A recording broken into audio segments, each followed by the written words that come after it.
Hello everyone, welcome to GK Today. Today's topic of discussion is Australia cricket legend and the greatest leg spinner Shane Warne died.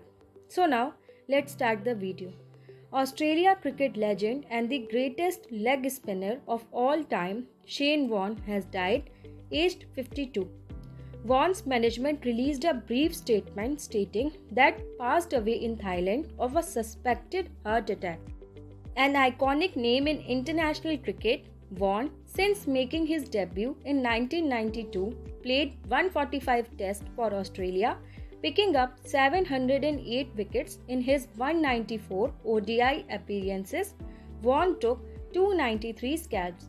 Born on September 13, 1969 at Ferntree Gully in Victoria, Warne made his test debut against India in Sydney in 1992 and followed it with an ODI debut against New Zealand in Wellington in March next year.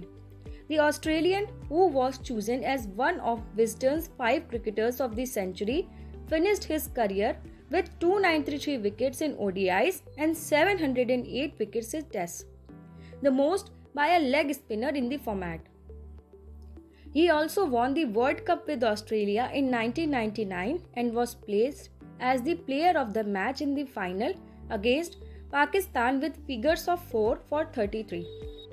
Affectionately known as Warne, the cricketer is credited with almost single-handedly reviving the art of leg spin in the early 1990s.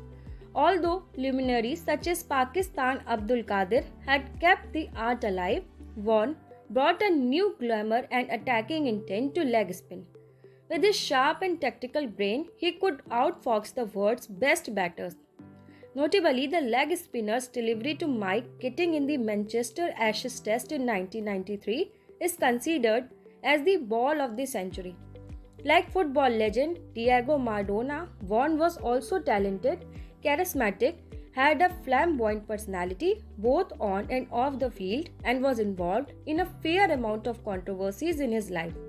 So that's all for the update. Thanks for watching.